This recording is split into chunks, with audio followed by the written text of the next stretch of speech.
A Marca de uma Lágrima. Esse livro tem esse nome, né? Há duas menções grandes, enormes, a exatamente esse título, A Marca de uma Lágrima.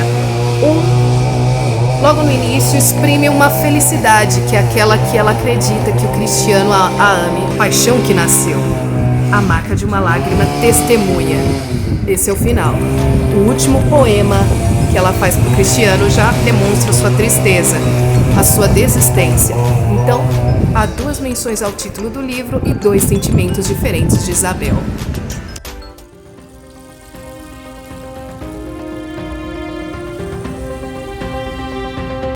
Tem a paixão que nasce, paixão que mata e paixão que ressuscita. Quando ela ressuscita, ela fala assim: chega de poesia, eu quero é viver.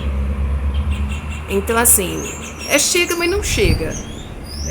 Fernando, ele ainda tem uma livraria, sabe? Eu imagino os dois lendo, sabe? Ou o Fernando acompanhando a Isabel lendo lá na livraria, no canto dela. E ela nada incômoda com ele ali, como ela costumava, demonstrar antes, quando ela achava que era Cristiano, quem cortejava, mas ela não vai largar os livros. A Isabel, o que é da sua essência, é da sua essência. E o Pedro Bandeira também fazia seus poemas na escola e continua fazendo seus poemas quando adulto. E é profissional de poemas, e é profissional de histórias infantis e juvenis. E a Isabel não vai deixar isso, só que você tem que ponderar. E ali, quando ela foi no Ressuscita, a transição do menina para adulto, a gente vê a evolução madura, a evolução da maturidade de Isabel mesmo, sabe? A paixão que nasce ali quando ela estava com tantos temores, A adolescência é difícil, tanto é que a palavra adolescência vem palavra de dor, a dor, mas a Isabel, ela deixa esses temores. A gente percebe, quando começa esses temores, quando começa a sua paixão, quando tá naquele êxtase até o final, quando até a paixão é madura. Quando a Isabel decide, mesmo antes de perceber que não era o Cristiano a pessoa da medalhinha, a Isabel decide deste ano com a Rosana, porque ela percebe naquele momento que, no fundo, ele era apaixonado por seus poemas e não exatamente pela pessoa dela. E é muito maduro o que a Isabel fez. Ela falou: não, afaste-se de mim, Cristiano, volte pra Rosana, vocês se amam, para com isso. E o Cristiano insistindo, ela: não, mesmo paixão e tudo mais. Ali, ela descobre da medalhinha e tudo mais. A medalhinha. Então, quanto à atmosfera, a gente percebe o outro clima, A gente estava no laboratório escuro lá no início. Mais pra frente, quando o Cristiano marca um segundo encontro com ela, marca num parque que, pela visão da Isabel, tava desértico. Havia uma criança, uma babá, um sorveteiro, uma babá distraída, a criança aprontando, o clássico, mas como no clima da Isabel tava desértico.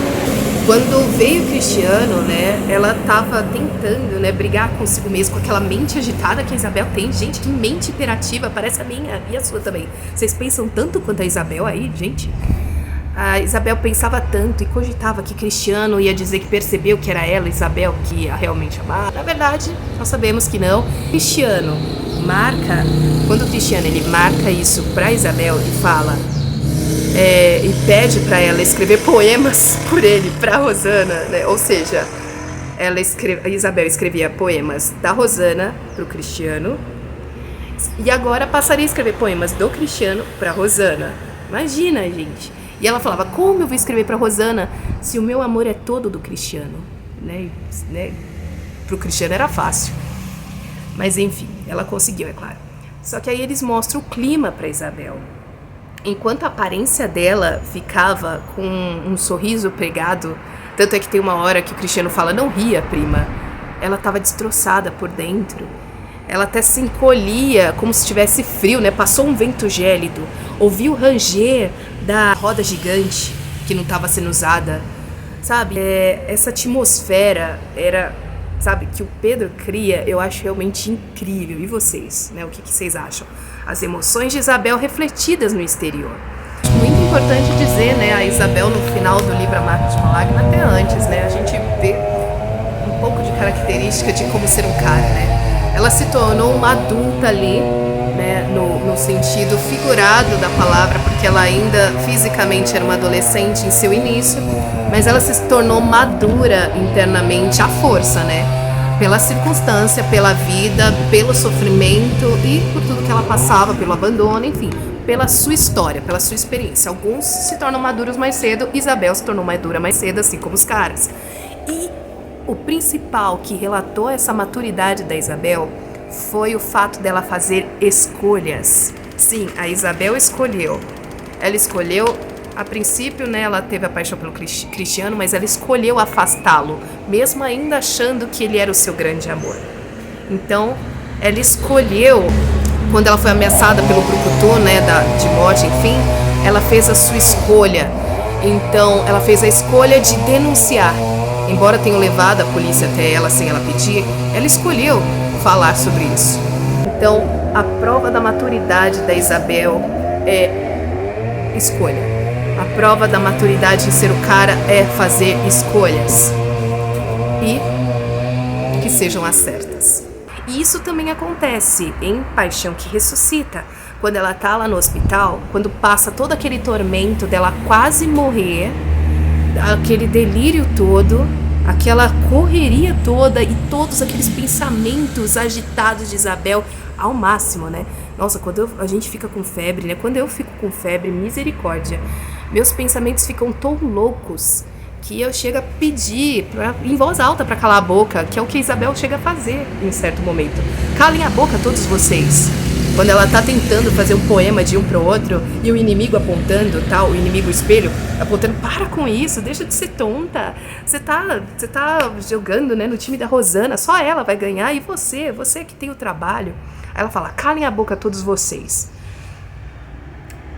Numa mente tão agitada, num delírio febril, é ainda pior e ainda mais desconexos, embora a Isabel tenha dado a chave do que havia acontecido de fato com a morte da diretora do colégio que todos amavam. E que também tem outra referência falando do peso da diretora. A Isabel também se achava gorda, ela não gostava de sua aparência, né? São as referências ali que a Isabel se viu refletida, inclusive, né? Tem uma parte do livro que ela falou, de repente ela não viu mais a diretora estendida no chão, né? O cadáver da diretora, mas ela viu a si mesma, né? Então ela tinha assim uns extremos, o que né, os hormônios estão despertos, né? Ela é um jovem, é um adolescente, como se fosse tudo ou nada, né? Do 8 ao 80. Então, ou era vida ou era morte. Tanto é que os poemas da Isabel retratam isso, né? Poema de vida e poema de morte. No início ela falou da sua química, a paixão que nasce, e o último poema que ela fez para o Cristiano era uma clara declaração de fim, o que fazia metáfora à morte. Temas fortes que o Pedro Bandeira aborda em A Marca de uma Lágrima, no qual falamos, é o suicídio de adolescentes. Acontece em todas as idades, mas o índice de adolescentes tem sido maior, por volta da idade de 12 aos 20 anos, segundo as estatísticas mais recentes. O Brasil, ele tem ocupado um ranking considerável aí entre os 10 do mundo com mais adolescentes que acometem contra a própria vida. E o Pedro Bandeira faz essa referência a Isabel, ao seu sentimento de abandono, e é uma questão de saúde pública, obviamente, e uma questão a qual todos nós devemos nos atentar. Não apenas no Setembro Amarelo, mas sempre, em todas as circunstâncias. Então, papai, mamãe, amigos, vamos ficar mais atentos uns aos outros, beleza? Nem sempre o que a gente aparenta no externo é o interno. Isabel usa máscaras por diversas vezes. Ela se demonstra uma pessoa forte para os outros, uma pessoa segura e uma criança para os seus pais. É o que eles querem ver. Quando menciona, né, que a Isabel queria ver a paixão do Cristiano, a qual não existia por ela, os pais também viam o que queriam ver. Uma Isabel criança, a qual também não existia, assim como a paixão do Cristiano não existia por Isabel. Então, a Rosana também não via aquela amiga segura que ela via. Nós vemos pela visão da Rosana e pelo Fernando também, principalmente. Porque o Cristiano não tinha tanto contato com a Isabel, a não ser o seu ponto ali de querer favores. E o Cristiano só combinava com isso, querendo favores, só chamava Isabel para buscar por favores. Rosana e Fernando estavam mais presentes na vida de Isabel e eles podiam nos descrever melhor a Isabel, porque ela mesma, né, embora nós estivéssemos ali vendo o íntimo dela, haviam coisas que só os outros poderiam realmente dizer. Será que a Isabel era realmente feia? Será que ela realmente não era tão bela na aparência? Será que ela não tinha nenhum encanto? Os outros poderiam dizer isso, né? O Fernando estava inebriado por ela, ele dizia melhor. Então a gente percebe ali que as máscaras,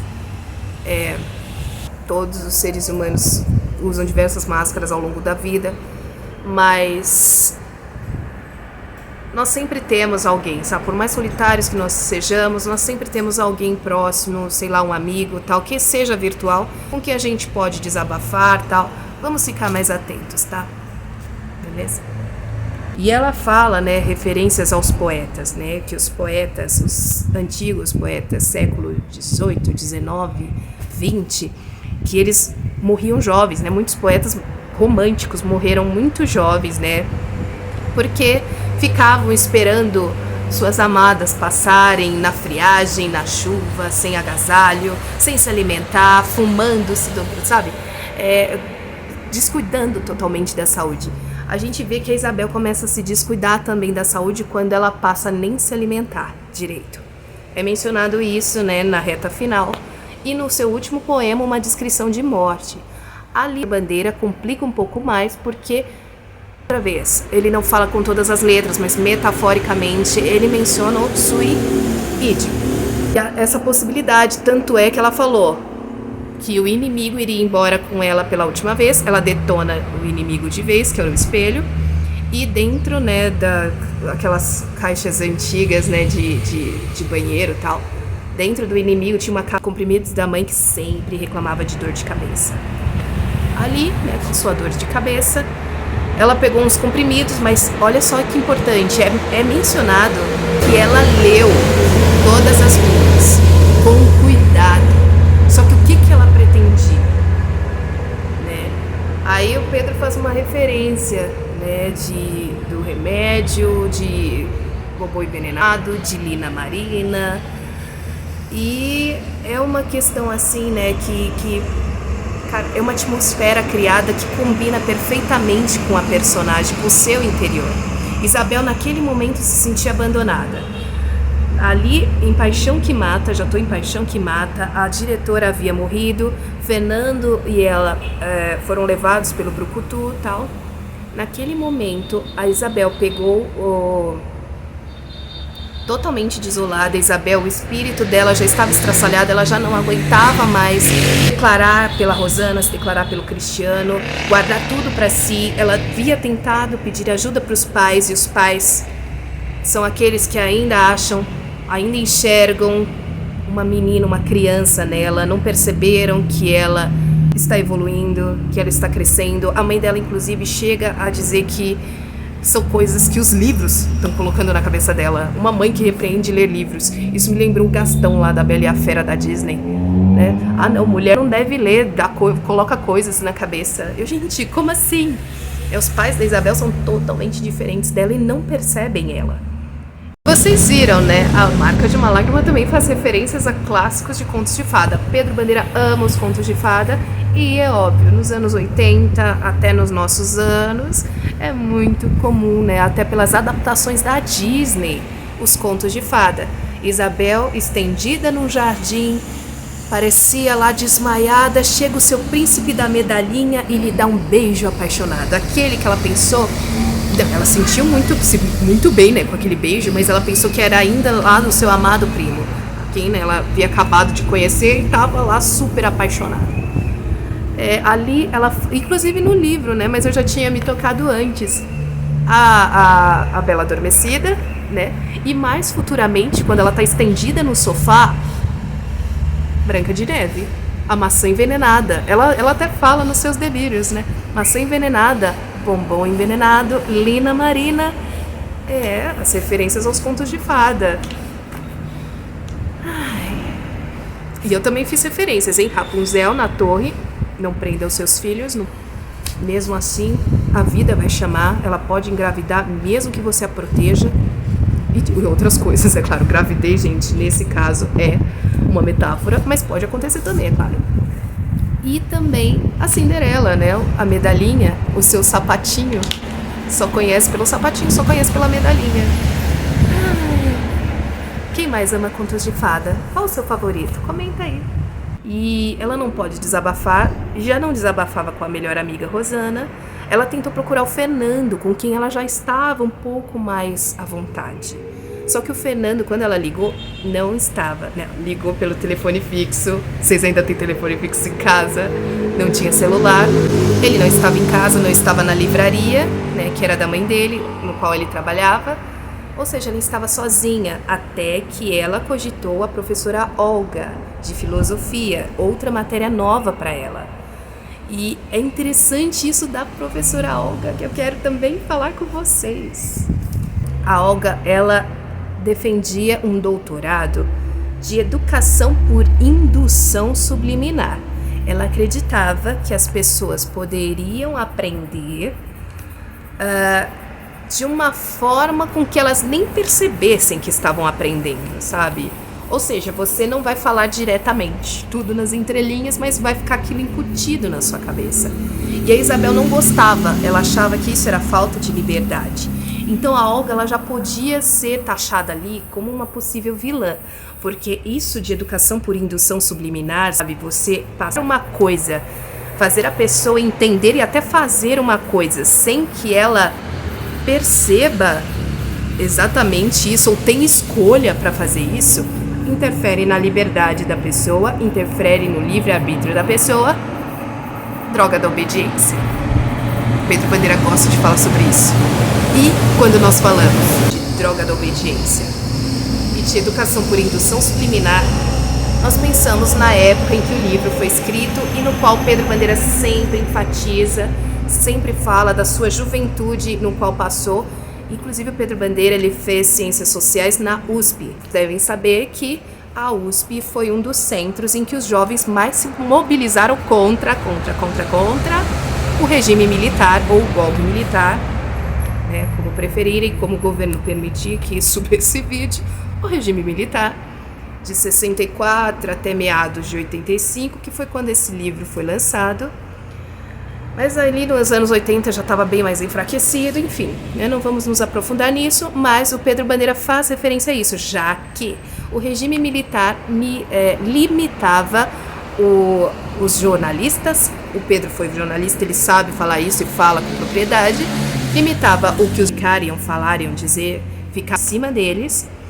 E também os artistas, claro, dentre muitos outros, religiosos, enfim, muitos outros, que ousavam falar o que pensavam, sabe? Eles queriam passar a sua própria forma de pensar e queriam que as pessoas seguissem isso. E parecia muito com o que a Olga falava. Então isso pintava a Olga como uma possível vilã, né? O Pedro Bandeira foi fantástico, porque ele criou pessoas para isso, né? Ele não nos deixou cercados, né? Nossa, a diretora foi assassinada, então o culpado é tal pessoa. Tinha o Brucutu, tinha a vice-diretora, a professora Virgínia, né? No qual talvez a gente fale um pouco, mas talvez não, acho que não precisa, né? Mas é importante frisar que ela também foi professora de química, claro que ela foi brilhante, e aí, enfim, era meio maluca, meio histérica, tal. Ela transbordava isso, mas não era a realidade do que ela era. E talvez a Albertina soubesse como ela era, mas talvez não tanto, ou até colocasse o pé para trás, né? Porque considerava a professora Virgínia uma amiga, né? Isso ficou bem claro, né? As traições de amizade. Mas enfim, o caso é que Pedro Bandeira criou o Brucutu, professora Virgínia, aquele professor de português que preferia que empurrasse uma velhinha numa cadeira de rodas escada abaixo do que cometer um erro ortográfico. Qualquer um dos professores ali frisados. Mas, bom, que tinha destaque: Olga, professora Virgínia, Brucutu. E a Olga tinha esse estudo de doutorado e debatia com a Isabel, mas Isabel gostava dela, gostava muito das aulas dela e amava debater, né? Filosofia, Bel, foi fantástico, né? Era uma das disciplinas que claramente ela havia amado aprender logo de início. Ela, com uma mente tão agitada, ela tendo opiniões fortes, né? Isabel tinha opiniões fortes, ela sabia, tinha respostas rápidas, e aluna exemplar, estudiosa, grande leitora, né? Então, para Isabel, a matéria da Olga era excelente, mas ela não concordava com essa educação por indução subliminar, até que, para eximir a Olga seus delírios, ela, sem falar com a Olga, ela já colocou toda a sua justificativa. Ela realmente achava que a Olga acreditava na liberdade e que, na verdade, a tese dela era exatamente uma forma de denúncia. Ela que realmente debatessem como Isabel. Ela estava fazendo uma educação por indução subliminar quanto a isso, né? O reverso, olha só, né? Um reverso nisso. Porque ela queria que as pessoas percebessem que poderiam estar sendo enganadas por meio dos jornais, por meio da mídia, em quem você vai acreditar. Não, você tem que ir atrás, a fundo, para saber qual é a verdade. Sabe, os jornalistas estão sendo cerceados ali, né? Então, o que você vai fazer? Você vai acreditar no que você está lendo? Ou você vai atrás da notícia? Né? Então, foi meio que uma denúncia ao que estava sendo passado em todas as épocas. Ou seja, A Marca de uma Lágrima, embora tenha essa referência dos anos 80, ela é uma obra... O Pedro Bandeira, ele faz isso, ele não menciona diretamente acontecimentos, tal, não fala que eles passaram pelo regime militar nessa época, porque ele quer que suas obras sejam atemporais, e realmente é isso, atemporal. Educação por indução subliminar, muitos tentam fazer isso, muitos tentam perverter nossa mente, tentam nos manipular, mas temos que ser fortes, temos que perceber a realidade e ir atrás dos fatos. Não apenas nos informar por posts de redes sociais, de Twitter, ou mesmo pelas grandes mídias, que elas podem estar sendo cerceadas. Paixão que mata. Paixão que ressuscita. A Paixão que Ressuscita tem muito menos páginas do que os outros, do que Paixão que Nasce e Paixão que Mata. A terceira e última parte fala de uma Isabel, de fato, renascida, de corpo e alma. Ela chega a mencionar lá nos trechos do último poema que ela fez pro Cristiano. De corpo e alma eu amei, né? Ali de corpo e alma ela renasceu. E o Pedro Bandeira fez com que não se tornasse uma tragédia greco-romana, uma tragédia comum aos teatros, uma tragédia comum aos contos antigos. Ele fez com que a Isabel encontrasse, começasse uma nova vida de verdade. E ali ele criou esse clima, né? Para Isabel era um dia de sol, um dia de pássaros cantando, recebia todos sorrindo, nem se incomodava com os reclames da mãe, que achava que a Isabel tinha provocado dor de cabeça nela. Não se incomodava com mais nada. Então é isso. Nem até finalmente o pai levou a nova namorada para conhecê-la. Aí ele, opa, tô fazendo parte, né? Porque até então parecia que ela nem fazia parte. Pai, ela o chamava de pai de todos os domingos, né? Ele era tão ausente que ela não conhecia muito bem a vida que o pai levava. Só o que a mãe lhe contava, que sempre criticava e falava que o pai dela estava morto, mas não estava morto. Mortos não mandam cheques, mamãe. Mas ela começou uma nova vida e com alguém que realmente a amava pelo que ela era, não por seus poemas, e a conhecia, né? Via que ela já tinha crescido, ou já estava crescendo. Então é essa transição, sabe? A Isabel começa como uma transição, né? De menina para adolescente, toda despedaçada, toda reclamona consigo mesma, né? Toda amedrontada e desgostosa consigo mesma, para um final em que ela estava totalmente satisfeita. Chega de poemas, é hora de viver. Então, essa é nossa Isabel, e eu espero que vocês tenham gostado dessa nossa primeira resenha. Em breve, viremos mais. Não esqueçam de se inscrever no canal, apertar o sininho, dar aquela curtida, comentar aqui embaixo o que acharam. Comente aí se vocês gostaram muito desse livro da Isabel e compartilhe com seus amigos. Somos todos caras.